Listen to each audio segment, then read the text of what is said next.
Late afternoon, as the last rays of sunlight began to dim, a few figures hurried along the street. A voice called out to a woman walking in the opposite direction. "Oh, Mrs. Tin, where are you rushing off to at this hour? You look so hurried."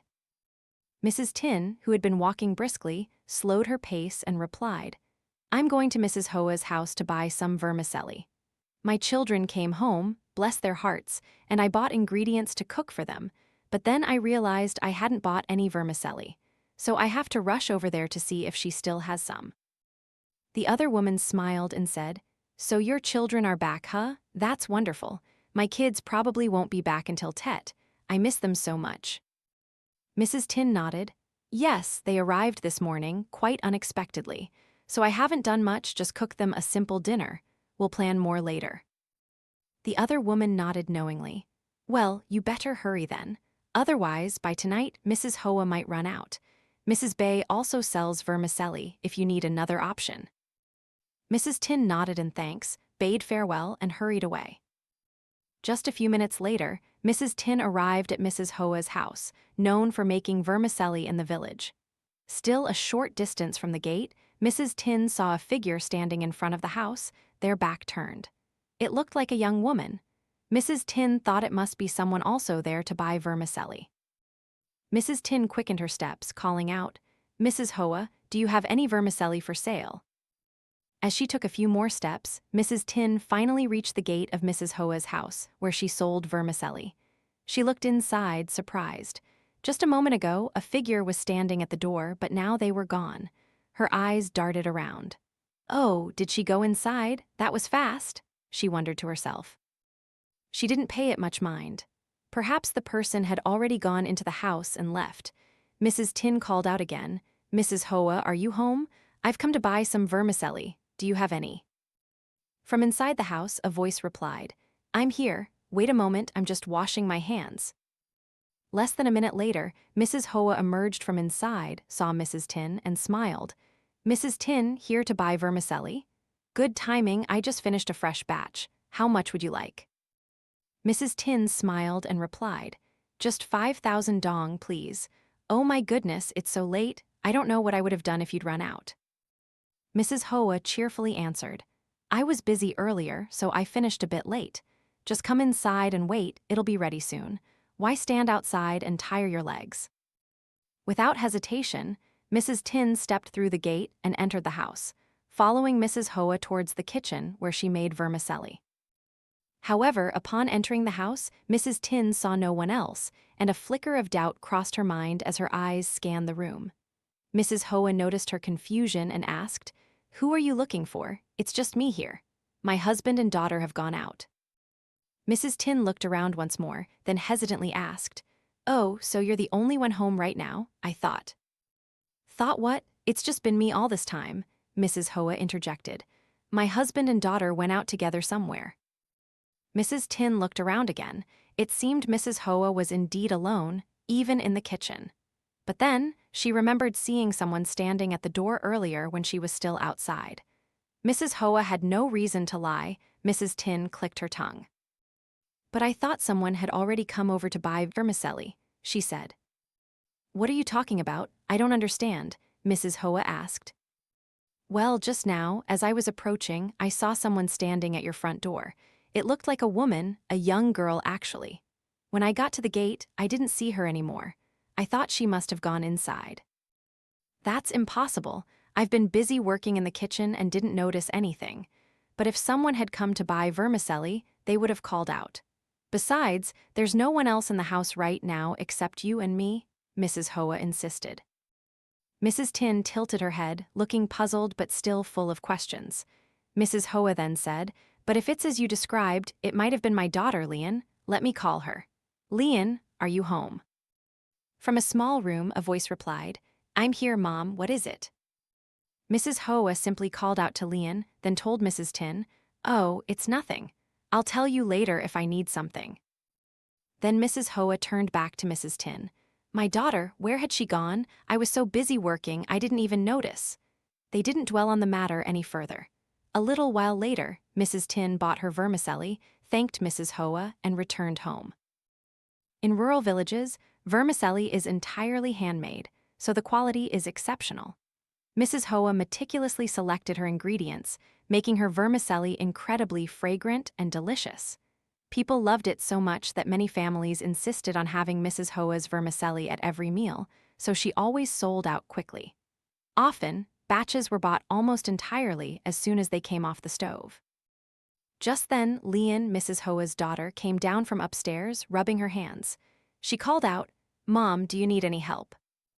Seeing her daughter, Mrs. Hoa happily gave her a few small tasks. When Lien was done, Mrs. Hoa asked, "Where did you and your father go earlier? When did you get back? And where's your father?" "Go anywhere, Mom. I haven't gone anywhere. I've been feeling tired since this afternoon and was lying down inside. I don't know where Dad went." "Oh, I thought you and your father went out somewhere this afternoon. I was so busy I didn't even notice. I just suddenly felt tired and went to lie down for a bit. I only just came out, Mom." "Well, if you're tired, go back and rest. I'll finish up here, and when your father comes back, I'll tell him to help. You go rest." Lien nodded, excused herself, and went back to her room. Downstairs in the kitchen, Mrs. Hoa continued working tirelessly. Suddenly, she remembered something. She looked up towards the house, her smile faltering, and asked herself, "Well, if that's the case, then who was that person Mrs. Tin saw?" Mrs. Hoa suddenly remembered Mrs. Tin mentioning seeing someone at the door earlier. She had initially thought it was Lien, but that seemed unlikely now, as Lien said she'd been tired and lying in her room all afternoon. Recalling Mrs. Tin's account, she had seen the person a distance from the house, but by the time she reached the gate, the person was gone. If the person had left, they would surely have walked out through the gate, and Mrs. Tin would have seen them. This meant the person Mrs. Tin saw hadn't actually left Mrs. Hoa's house, at least not between the time Mrs. Tin arrived and when they both went to the kitchen. Mrs. Hoa pondered, still thinking it might have been her daughter. Perhaps Lien had gone out to use the restroom or something. Mrs. Hoa decided she would ask Lien about it at dinner. True to her intention at dinner, which the family usually ate around 9 p.m., Mr. Mui, her husband, had also returned home. As the three sat down to eat, Mrs. Hoa asked Lien, "Daughter, let me ask you something. This afternoon, before you came down to the kitchen to help me, did you go out to use the restroom or do anything outside?" "No, Mom. I was in my room all afternoon. I did feel like going to the bathroom, but I was too tired to get up. I only just got up a little while ago." "Oh, that's strange then." "What are you talking about, Mom? What's going on?" Lien asked, confused. Unable to hear her husband clearly, Mrs. Hoa simply mumbled to herself in confusion. "Then who was that? How strange." "Honey, are you listening to me?" Mr. Mui asked, his voice cutting through Mrs. Hoa's thoughts. Mrs. Hoa, startled by her husband's voice, looked up. "What is it, dear? What's wrong with you? Why is your face so blank when Lien asked you a question? I don't understand anything." Mrs. Hoa then hesitantly recounted the earlier incident to Mr. Mui, then turned to Lien again. "Lien, are you absolutely sure you didn't go outside at all? Your mother finds this very strange." "Why would I lie to you, Mom? You called me, and I was still in my room." Looking into Lien's eyes, Mrs. Hoa knew Lien wasn't lying, and she had no reason to. Suddenly, Mrs. Hoa felt even more bewildered, unable to guess who that person at her front door could have been. Mr. Mui then asked, "So Mrs. Tin saw someone standing at our door, and then they vanished?" Mrs. Hoa nodded. Mr. Mui continued, "Perhaps that person called out and you didn't hear, so they left." Mrs. Hoa shook her head, disagreeing. "No, if that were the case, Mrs. Tin would have seen them leave through our gate. She said she saw the person standing there and assumed they were coming to buy vermicelli, so she hurried over. But by the time she got here, less than a minute later, the person was gone. Mrs. Tin even thought they had come inside with me." "What are you saying, dear? The more I hear, the less I understand. Why would someone be standing at our door and then disappear?" Mr. Mui asked. "I don't know either. That's what she told me. When I asked her to describe the person, I thought she was describing Lien, but it turns out it wasn't. But if they wanted to buy vermicelli, they should have called out to me, right?" Mr. Mui paused for a moment. "Well, Mrs. Tin probably just misidentified them. But if they didn't leave our house, then she should have run into them, shouldn't she? unless that person hid inside our house. Hearing her husband's words, Mrs. Hoa's eyes widened in horror. She couldn't help but instinctively glance around their small house, as if sensing someone else's presence. Mr. Mui, seeing her reaction, snapped, "What's wrong with you, dear? Why are you suddenly looking around like that?" "Oh, nothing, it's just, what you said gave me the creeps. Come on, let's finish eating, then you can help me, okay? Lien is tired, so let her rest." Yes, if she's tired, she should rest. We're not short of anything. She doesn't need to overexert herself. After dinner, the couple rested for a bit before starting their work. Vermicelli was made at night to be delivered to market vendors and restaurants the next morning, with Mrs. Hoa selling the rest to locals. The two of them worked late into the night. It was around midnight when there was a knock at the door upstairs. Mr. Mui, who was washing his hands, stopped and looked up. "Oh, is someone knocking at the door?" Mrs. Hoa also paused, unsure, as she'd been busy finishing her work. Then, the knocking unexpectedly came again. Without giving them time to wonder, the knocking returned immediately. "Oh, who could be looking for us at this hour? Is something wrong?" Mr. Mui asked. "Go up and see, dear, who would be out here in the middle of the night." Without needing to be told, Mr. Mui went upstairs to see who it was. As he opened the door, Mr. Mui recoiled, trembling violently at the sight of the woman, or rather, a young girl in a white dye, her face obscured by a conical hat. "Who are you? What brings you here to us?" Mr. Mui stammered. The girl standing before him spoke. "Sir, please sell me a kilo of vermicelli."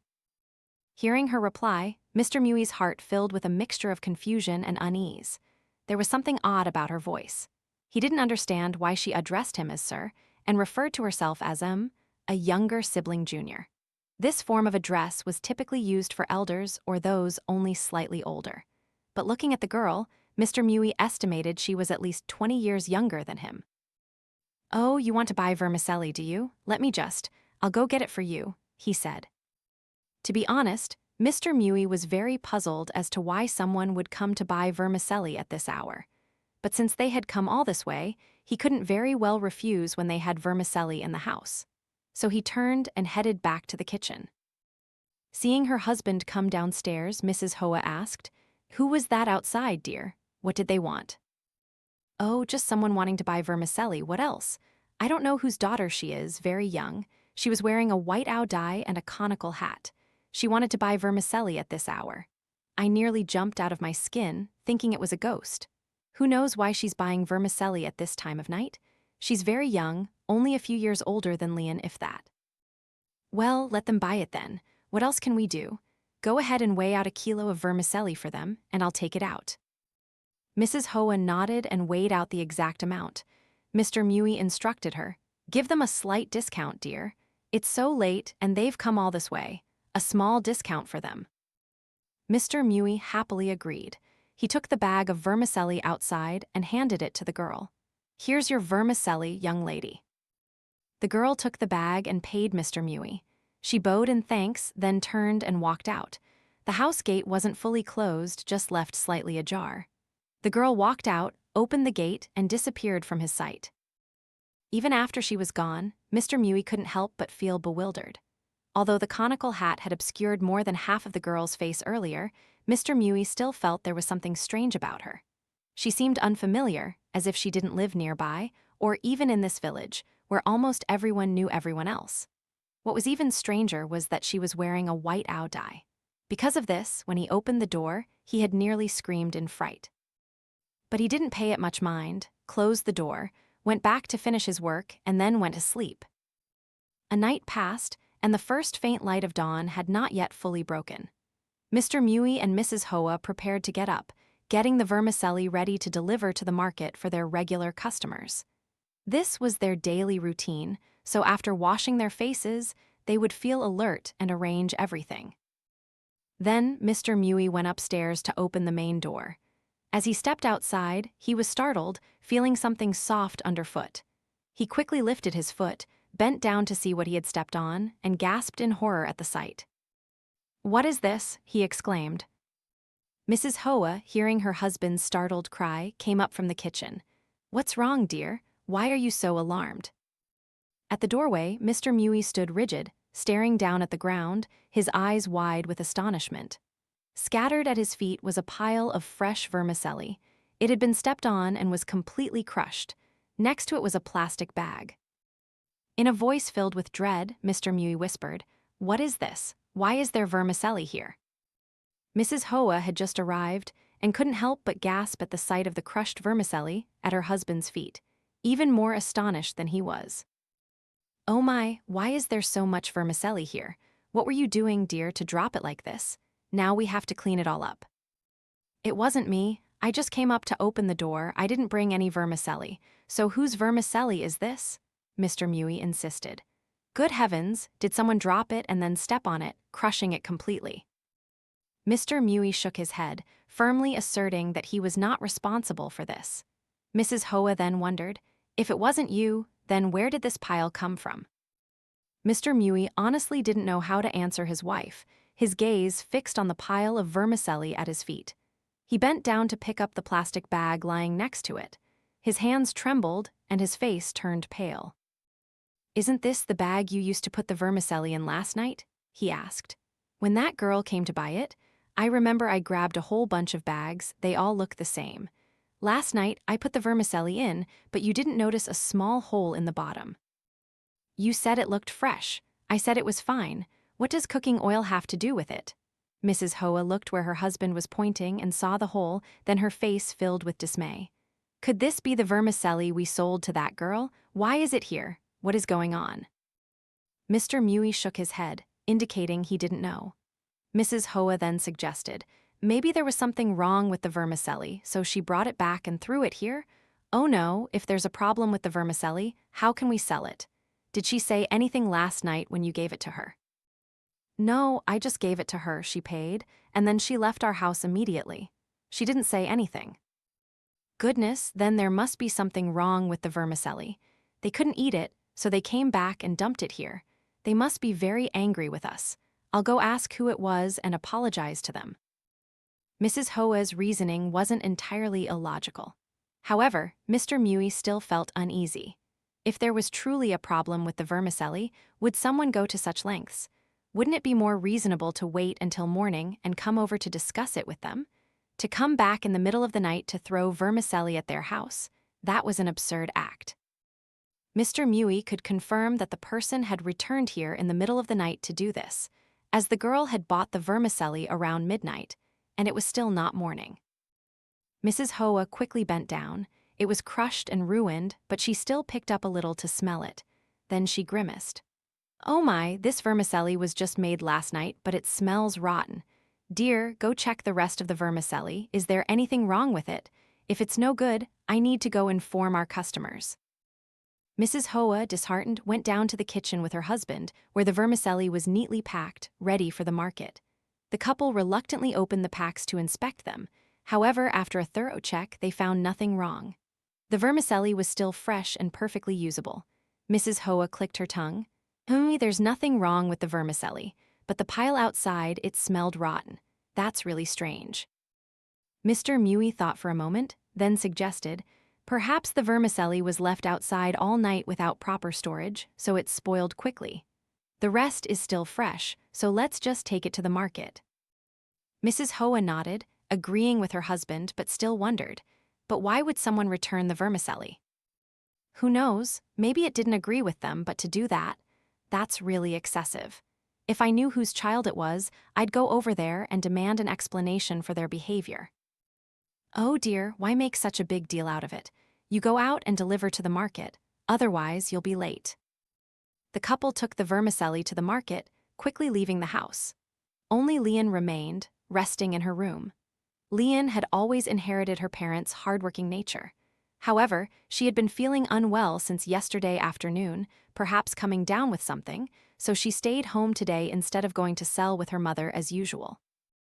Deep in sleep, Lien suddenly heard a knocking sound from outside, her eyes feeling terribly heavy.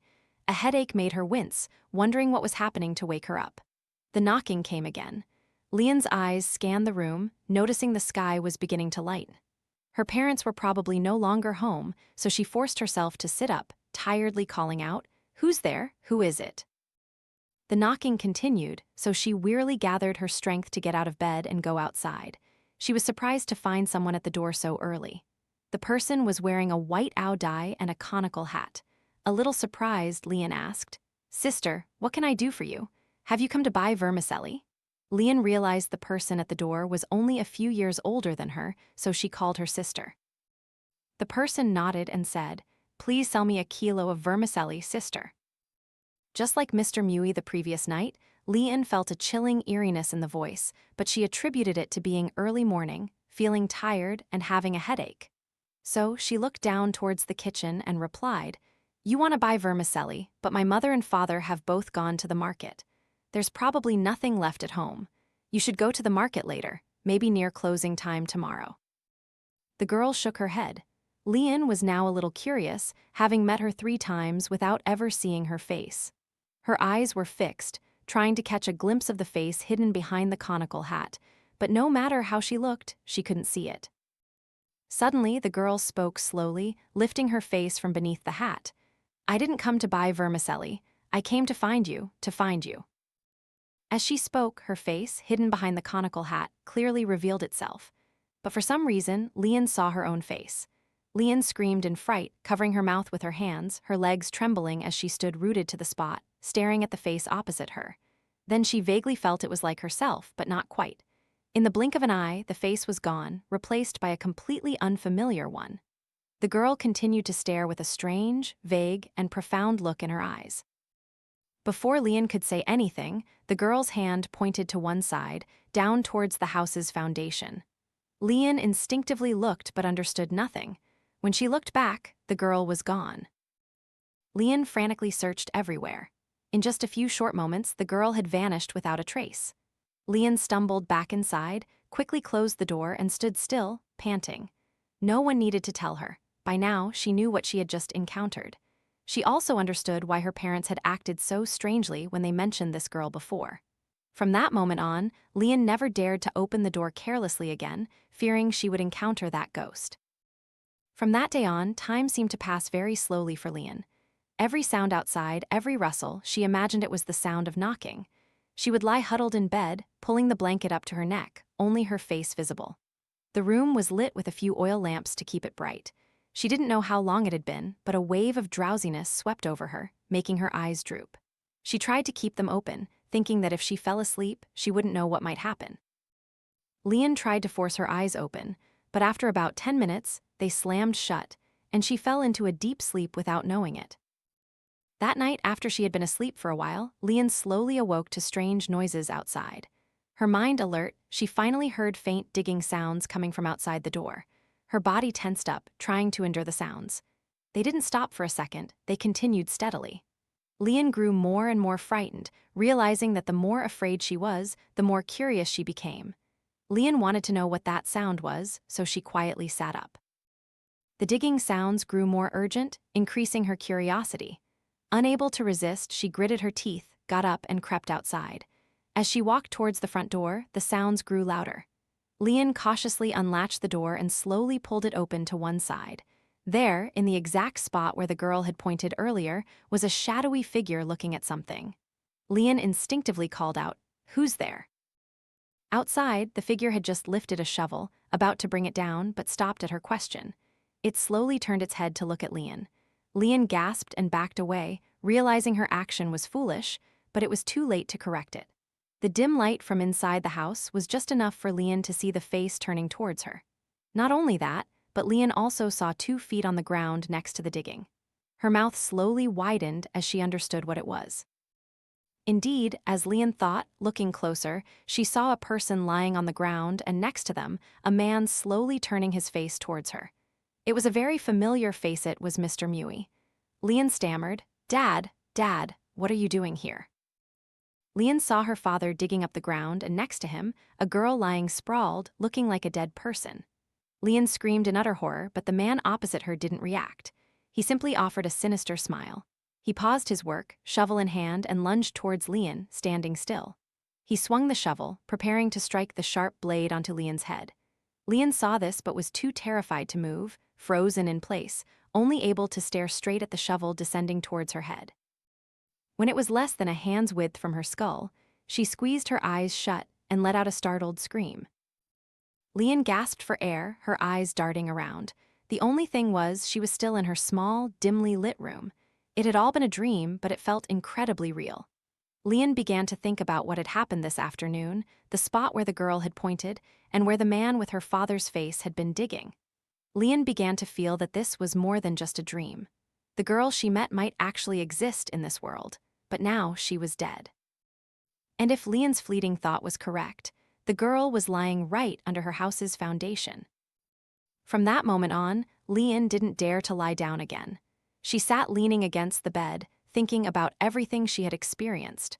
What struck her most was the face of the man in her dream. Why was it Mr. Mui? Could her father have done something terrible? Soon, the first rays of morning light appeared. The rooster crowed outside, and only then did Lien dare to leave her room. The streets were already bustling with people. Every time she stepped out and looked towards the spot in front of the house where she had seen the girl in her dream, a chill ran down her spine. Around 9 a.m., Mr. Mui and Mrs. Hoa returned from somewhere, bringing with them an elderly shaman. Mrs. Hoa stood at the door and said, "Mom and Dad are sorry we came home so late last night. You were alone at home. Did you eat well? Are you okay?"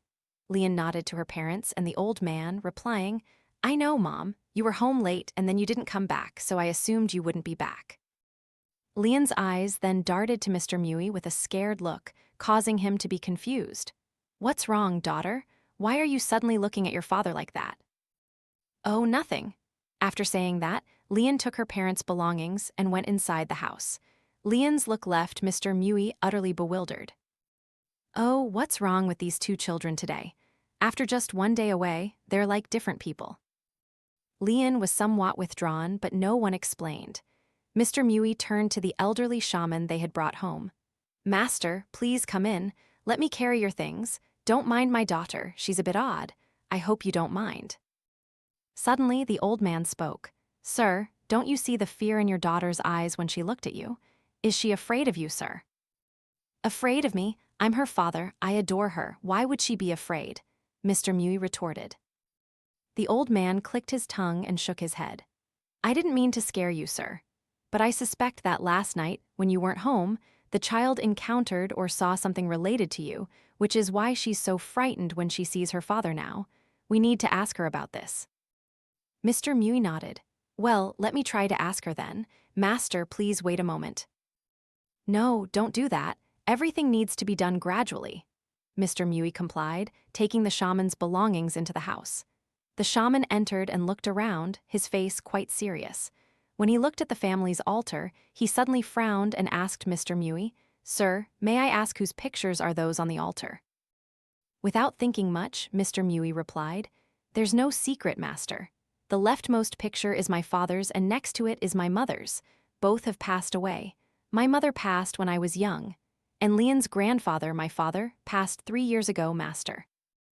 "And whose is the last altar? Why is it just a plain wooden tablet with no writing?" Mr. Mui was surprised that the old man, from a distance, knew there was a plain wooden tablet on the altar, yet still asserted it was for someone. He pretended not to know and replied, "I honestly don't know about that, Master. I truly don't know who that altar is for or what it's truly for. My father took care of all the ancestral worship in the house since I was little. I wondered too, but he never said, only told me to take good care of it and offer incense and offerings regularly. He never said who was being worshipped." After speaking, Mr. Mui added, "Why do you ask about that, Master?" "Because I might know who that altar is for," the shaman replied. A chill ran through Mr. Mui when he heard the shaman say that. He stammered, "Who is it for, Master?" The old man sighed a few times, then answered in the most serious tone he could muster. "It is for the person your birth father killed the girl who became a ghost and returned to haunt this family." Mr. Mui gasped in horror, his mouth agape, stammering, his hands and feet trembling as he stumbled backward. "What did you say? What do you mean, Master? I don't understand." "As I just said, the person being worshipped there is the one your father killed right here in this house, and her body might still be hidden somewhere here." The old man added more to help Mr. Mui understand. Perhaps he knew a little about black magic, so when he killed that girl, He cast a spell and placed her on his family altar, worshipping her as one of the family.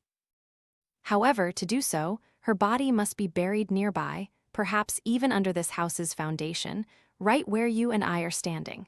Only then can the spirit of the dead not wander. But he probably couldn't make the spell too strong, which is why the whole family is now beginning to be haunted. Mr. Mui shook his head vehemently, unable to believe what he was hearing. The old man then said, "Now, with your permission, sir, I would like to meet the girl. I have a few questions to ask."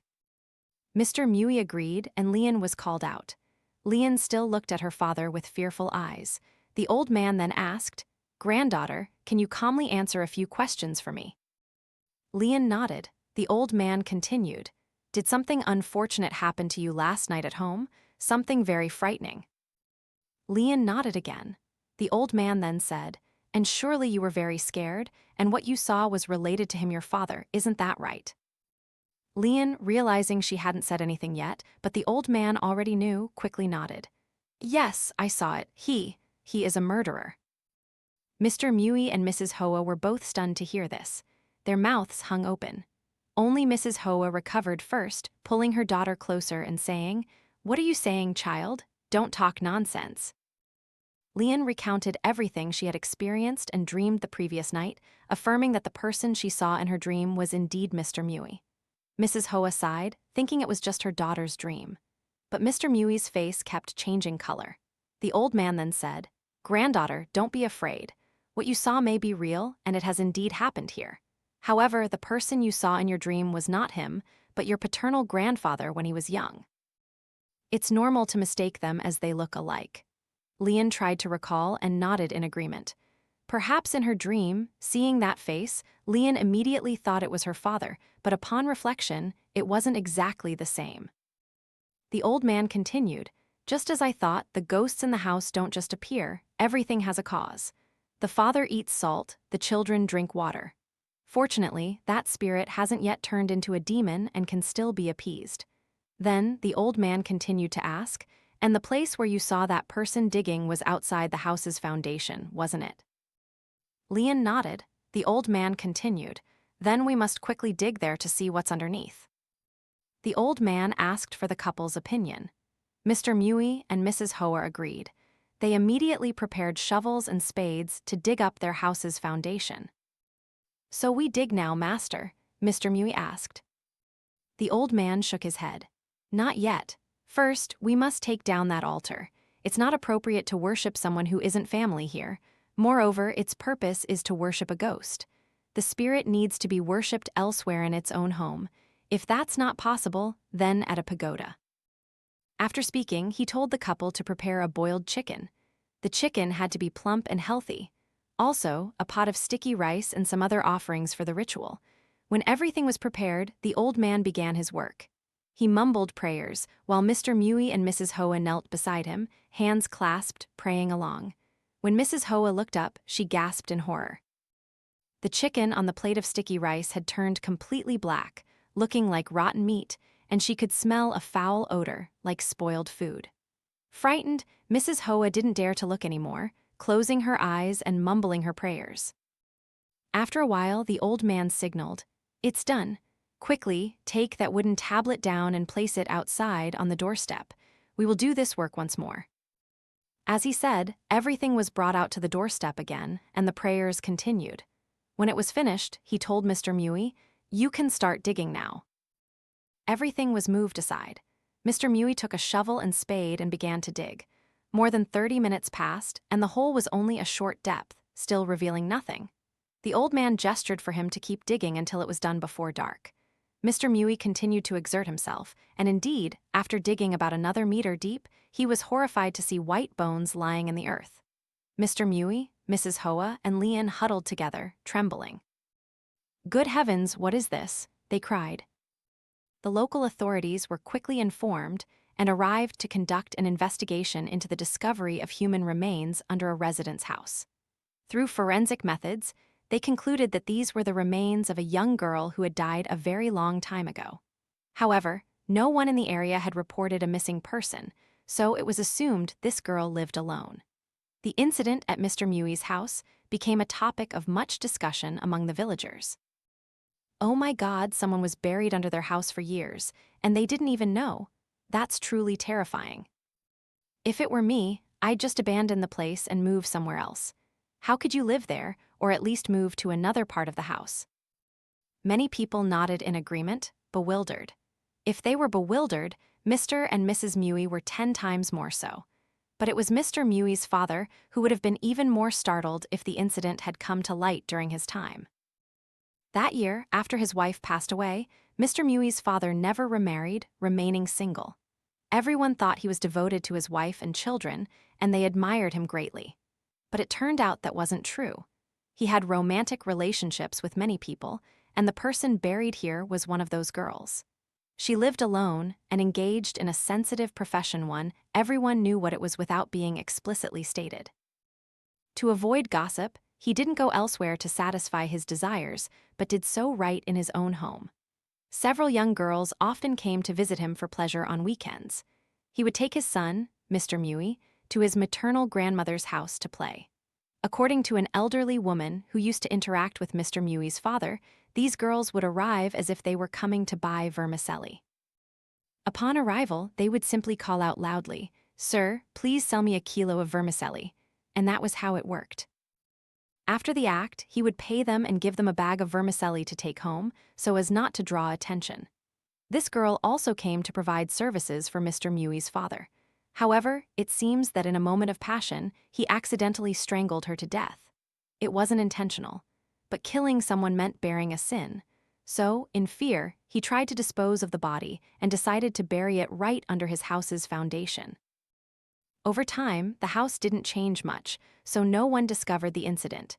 Even the girl's disappearance went unnoticed because she lived alone and was in a profession considered lower class by society. So, anyone who knew her would only find her absence strange for a while. The case was closed. The one who committed the crime had also passed away.